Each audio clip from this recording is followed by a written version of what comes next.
Hi cute bommais, welcome back to cute bommai YouTube channel. எல்லாரும் எப்படி இருக்கீங்க? இன்னைக்கு என்ன வீடியோ பார்க்க போறீங்க அப்படின்னா, இன்னைக்கு வந்து வீக்கெண்ட்ங்க, சனிக்கிழமை. ஸோ புரட்டாசி மாதம் சனிக்கிழமை என்ன வீடியோவா இருக்கும்? ஆமாங்க, சனிக்கிழமை சாமி கும்பிடுற வீடியோ தான் பார்க்க போறீங்க. ஸோ வாங்க வீடியோக்குள்ளே போகலாம். என்னெல்லாம் பண்ணுறோம், எப்படியெல்லாம் சாமி கும்பிடுறோம் அப்படின்றத பாருங்க. எல்லா வருஷமே புரட்டாசி மாதம் சனிக்கிழமை கும்பிடுவோம். ஆனால் வந்து இந்த வருஷம் கொஞ்சம் ஸ்பெஷல். ஏன்னா எங்கள் மம்மி வந்திருக்காங்க. ஸோ எங்கள் மம்மி தான் எல்லாமே சமைக்க போகிறாங்க. நான் வந்து இந்த எடுபுடி வேலை தான் பார்க்க போகிறேன். ஸோ வாங்க என்னெல்லாம் சமைக்கிறாங்கன்னு காட்டுறேன். Hi Cuba, welcome. I'm doing it by myself and look it down there. I did all of them here. விஹன் வந்து லெகோ பண்ணிட்டு இருக்காரு. அவருக்கு வந்து இந்த லெகோ போன வருஷம் கிஃப்ட் வந்த லெகோ, அதை இப்போ தான் நாங்கள் ஓப்பன் பண்ணியிருக்கோம். அது அவரே வந்து எல்லாத்தையும் பில்ட் பண்ணிட்டு இருக்காரு அந்த புக்கை பார்த்து. ஹாய் சொல்லு. ஹாய். இவங்க தான் எங்க பரவாயில்ல, இவங்க தான் எங்க மம்மி. ஷார்ட்ஸ்ல போட்டு இருப்பேன் வந்ததை, அதுக்கப்புறம் இப்பதான் காட்டுறேன். இன்னைக்கு எங்கள் வீட்டில் வந்து பார்த்திங்கன்னா முள்ளங்கி சாம்பார் தான். எங்கள் மம்மி ஸ்டவ்வை ஃபுல்லாக டேக் ஓவர் பண்ணிவிட்டு அவங்க தான் எல்லாமே சமைச்சிட்டு இருந்தாங்க. நான் வந்து பார்த்திங்கன்னா அவங்களுக்கு குட்டி குட்டியான ஹெல்ப்ஸ் பண்ணிட்டு இருந்தேன். என்ன மாதிரினா இந்த மாதிரி காய் கட் பண்ணி தரது. அவங்களுக்கு எங்கள் வீட்டில் வந்து எங்கே என்ன இருக்குதுன்னு தெரியாதுல்ல. ஸோ அவங்க கேட்குறதெல்லாம் எடுத்து கொடுத்துட்டு இருந்தேன். 2 வீக்ஸ் தான் ஆச்சுன்றதுனால இன்னும் அவங்க கிச்சனை ஃபுல்லாக பழகலை.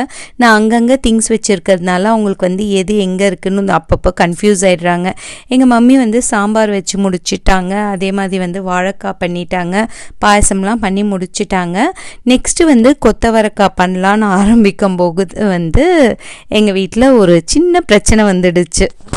நாங்கள் இப்போ அவசரமாக இந்த சமையலுக்கு நடுவில் எங்கே கிளம்பி இருக்கோம்னு பார்த்தீங்க அப்படின்னா, எங்கள் வீட்டில் சிலிண்டர் காலி ஆயிடுச்சு. எங்கள் வீட்டில் இருக்கிறது 9 kg அந்த குட்டி சிலிண்டர் தான் இருக்குது. ஸோ அது வந்து நாங்கள் இப்போ எங்கள் அம்மா வந்ததுலேருந்து ரெகுலராக வீட்லேயே சமைக்கிறதுனால சீக்கிரம் காலி ஆயிடுச்சு. அதனால அதை வந்து ஸ்வாப் பண்ணலாம் அப்படின்ட்டு போயிட்டு இருக்கோம். ஃபில் பண்ணிட்டு ஸ்வாப் பண்ணிட்டு வந்தாச்சு. ஸோ 2 ஆப்ஷன்ஸ் இருக்குது இங்கே வந்து. ஒன்று ஸ்வாப் பண்ணலாம், இல்லை ஃபில் பண்ணலாம். ஆனால் நாங்கள் இருக்க இடத்துல வந்து ஸ்வாப் கிடையாது. சாரி, நாங்கள் இருக்க இடத்துல வந்து ஃபில்லிங் கிடையாது, வெறும் ஸ்வாப்பிங் தான்.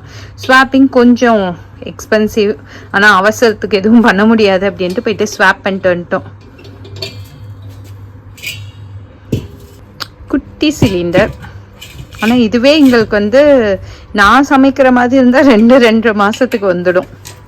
ஏன்னா நாங்கள் நிறைய டேக்அவே வாங்குவோம். ஆனால் வாங்குற மூஞ்சி அந்த மூஞ்சி தான், அந்த மூஞ்சி என்ன கம்ப்ளைண்ட் வந்து, என்னடா இவ திடீர்னு வந்து பூங்கொத்தோடு இறங்குறான்னு தானே பார்க்குறீங்க. ஒன்றும் இல்லைங்க, சிலிண்டர்லாம் மாட்டி முடிச்சுட்டு நானும் என் ஹஸ்பண்டும் வந்து பூ பறிக்கிறதுக்கு தெருவாக போயிட்டோங்க. இங்கே நியூசிலாண்டில் வந்து பார்த்திங்கன்னா ஸ்ட்ரீட்ஸ்லேயே நிறைய பூவெல்லாம் வச்சுருப்பாங்க. ஸோ அதில் கொஞ்சம் போயிட்டு நாங்கள் பறிச்சுட்டு வந்தோம். அதுவும் மெயினாக எதுக்கு போனோம் அப்படின்னா, எங்கள் அம்மா சொல்லிகிட்டே இருந்தாங்க, சாமி கும்பிடுறோம், பூ இல்லாமல் இருந்தால் எப்படி இருக்கும் அப்படின்ட்டு சொல்லிகிட்டே இருந்ததுனால சரி அப்படின்ட்டு தெருவில் இருந்து பூ பறிச்சுட்டு வந்தோங்க.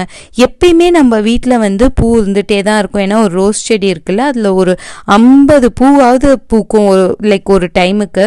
ஆனால் இந்த தடவை நான் ஃபுல்லாக வெட்டிட்டேன். ஏன்னா இப்போ சம்மர் ஆரம்பிக்கும் போது தான் அது நல்லா தளர்ந்து வரும்ன்றதுனால வெட்டிட்டேன். இப்போ ஒரு பூ கூட கிடையாது. அதனால தெருவுலேருந்து அறுத்துட்டு வந்து வச்சாச்சு. வச்சு முடிச்சோடனே வந்து எங்கள் அம்மா கோலம் போடுறேன் அப்படின்னாங்க. ஸோ வந்து அந்த இடத்த க்ளீன் பண்ணலாம் அப்படின்ட்டு பெருக்கிட்டு தண்ணியெல்லாம் தெளித்து ரெடியாக வச்சுட்டோம் அப்படின்னா மம்மி வந்தோடனே கோலம் போடுறதுக்கு கரெக்டாக இருக்கும்ல அப்படின்ட்டு ரொம்ப வருஷத்துக்கு அப்புறம் இந்த தண்ணி தெளிச்சிருக்கேன். ஸோ எப்படி தெளிச்சேன்லாம் தெரியாது, அப்படி இப்படி தெளித்து முடிச்சாச்சு. எங்கள் அம்மாவும் வந்து அழகாக கோலமும் போட ஆரம்பிச்சிட்டாங்க. ஆக்சுவலாக இந்த இடத்துல கோலம் போடுறது பயங்கர கஷ்டம். ஏன்னா அந்த கல்லெல்லாம் பார்த்திங்களா ஒரு மாதிரி கரடு முரடாக இருக்கும். ஸோ அதில் வந்து எங்கள் அம்மா ஒரு லோட்டஸும் ஒரு மயிலும் வரைஞ்சி முடிச்சாச்சு. அங்கேருந்து அப்படியே இங்கே ஜம்ப் ஆனாங்க. ஏன்னா சமையலும் அவங்க பாதியில் பண்ணிகிட்டே இருந்தாங்க. சக்கரை பொங்கல்லாம் பண்ணிவிட்டு பெருமாளோட டே இல்லை இன்றைக்கி ஸ்பெஷலாக இருக்கணும் அப்படின்ட்டு பெருமாளுக்கு ஒரு குட்டியாக ஒரு மாலை பண்ணியிருந்தாங்க. அவருக்கு மட்டும் அந்த மாலை மாதிரி போடலாம், நல்லா இருக்கும் அப்படின்ட்டு அந்த மாலையை தான் பண்ணிட்டு இருந்தாங்க. மாலையும் சூப்பராக கட்டி முடித்தோடனே இங்கே நம்ம விஹன் குட்டிக்கு என்ன பண்ணாங்க அப்படின்னா, எங்கள் மம்மி ஒரு நாமம் போட்டாங்க. எங்கள் கிட்ட வந்து அந்த நாமத்துக்கான 2 ஐட்டமுமே இல்லை. அந்த நாமக்கட்டியும் இல்லை, திருஷனமும் இல்லை. ஸோ வந்து என்ன பண்ணாங்க அப்படின்னா, விபூதி எடுத்து நாமம் போட்டு அதுலேயே வந்து அந்த குங்குமத்தை வச்சு அந்த லைனை போட்டுட்டாங்க. இப்போ இப்படி தான் நான் வந்து என்னோடய பூஜை ரூமை அலங்கரித்தேன். அதுதான் மம்மி கட்டின மாலை. எப்படி இருக்குன்னு சொல்லுங்கள். சாமிக்கும் படையல் ரெடி ஆகிடுச்சு. இதுதான் நாங்கள் வந்து சாமிக்கு படைத்தோம். ஸோ அதில் அதில் என்னென்ன இருக்குது அப்படின்னா அந்த வெண்பொங்கல் லைக் வெள்ளை சாதம், அதுக்கடுத்து பருப்பு, இந்த காய், வடை, கொத்தவரக்காய், சக்கரை பொங்கல், பாயாசம், பழங்க. இதில் நாங்கள் ஒரு விஷயத்த மறந்துட்டோம் வைக்கிறதுக்கு. என்ன அப்படின்ட்டு பார்த்தீங்க அப்படின்னா சுண்டல். ஏன்னா அதுதான் ஃபஸ்ட்டு செஞ்சாங்க. அந்த விஷயத்த சுத்தமாக மறந்துட்டோம் சாமிக்கு வைக்கிறதுக்கு. அது வந்து அதுக்கப்புறம் சாமி கும்பிட்டதும் தான் எங்களுக்கு வந்து ஐயோ சுண்டல் வைக்கலையே அப்படின்ட்டு ஞாபகம் வந்தது. விஹன் குட்டியா எப்பயுமே அவங்க தாத்தாவுக்கு விஹன் தான் வந்து இந்த மாதிரி தீபாராதனை காட்டுவார். ஸோ அவர் வந்து அவரோட வேலையை பார்த்துட்டு இருந்தார். ஸோ அவன்கிட்டேருந்து பத்திரமா கார்பெட்டில் எந்த ஒரு நெருப்பும் படாமல் வரணுன்ட்டு சாம்பிராணியை எடுத்துகிட்டு வந்து வச்சாச்சு. நான் வந்து இங்கே லைக் ஊதுவத்தியெல்லாம் காட்டி முடித்து எல்லாருமே மனசு அவ்வளோ திருப்தியாக வந்து சாமி கும்பிட்டோம். விஹன் பற்றி தெரியும்ல, ஆஸ் யூஷுவல் எல்லாருக்குமே வந்து இந்த ஆசீர்வாதம் பண்ணுறேன் அப்படின்ட்டு அந்த இதை எடுத்து வச்சுட்டு இருந்தான் தீபாராதனையை. ஸோ எல்லாரும் சாமி கும்பிட்டு முடிச்சாச்சு. எனக்கு வந்து பிரசாதத்திலேயே ரொம்ப பிடிச்சது இதுதான், எல்லாத்தையும் கலந்து சாப்பிட்ற இதுதான். அவசரமாக சாமி கும்பிட்டு என் ஹஸ்பண்ட் பேசிகிட்டு இருக்கும்போதே கிங் கிங் கிங்னு இந்த ஃபயர் எல்லாம் அடிக்க ஆரம்பிச்சிச்சுங்க. ஏன்னா நான் அந்த சாம்பிராணி ஊதுவத்தியெல்லாம் ஏற்றுறதுக்குள்ளே அந்த புகை இங்கே வந்து ஃபயர் எல்லாம் அடிக்க ஆரம்பிச்சிச்சு. நீங்கள் பார்த்தீங்கன்னா ஈவந்தும் நாங்கள் ஸ்லைடிங் டோர்லாம் ஓப்பன் பண்ணி தான் வச்சுருந்தோம். அப்பயுமே அந்த அலாம் வந்து கத்த ஆரம்பிச்சிச்சு. அதை போயிட்டு பட்டுன்னு நிப்பாட்டிட்டு வந்தாச்சு. விஹன் ஃபர்ஸ்ட் டைம் வந்து வடை சாப்பிட்றான், அதுவும் விரும்பி. அவனா ஃபோர்ஸ் பண்ணாம. நாங்கள் அவசரமாக சாமி கும்பிட்டது, என் ஹஸ்பண்ட் அவசரமாக சாப்பிட்டது எல்லாமே அவர் இன்னைக்கு கிரிக்கெட், அதாவது வந்து இந்த சம்மர் சீசனோட ஃபர்ஸ்ட் டே ப்ராக்டிஸ் மேட்ச்சுக்கு கிளம்புறாங்க. அதனால தான் அவசரமாக கிளம்பியாச்சு. ஃபைனலாக வந்து எல்லா வேலையும் பார்த்து முடிச்சாச்சு. சாமி வந்து சூப்பராக மனசு நிறைவாக சாமி கும்பிட்டாச்சு. என்ன எங்கள் அம்மாவுக்கு வந்து சின்ன குறை என்ன அப்படின்னா தேங்காய் உடைக்கலை, இந்த வெத்தலைலாம் வச்சு கும்பிடல அப்படின்ட்டு. நீங்கள் தேங்காய் கிடைக்கும், ஆனால் நான் ஏன் வாங்கலை அப்படின்னா ஒரு சில டைம் வந்து தேங்காய் நல்லதாக இருக்காது. ஸோ சாமி கும்பிடுற அன்னைக்கு நம்ம வாங்குகிற தேங்காய் நல்லா இல்லாமல் போச்சுன்னா என்ன பண்ணுறது, அது மனசு கஷ்டமாக இருக்கும்ல. அதனால தான் நான் தேங்காய் வாங்கலை.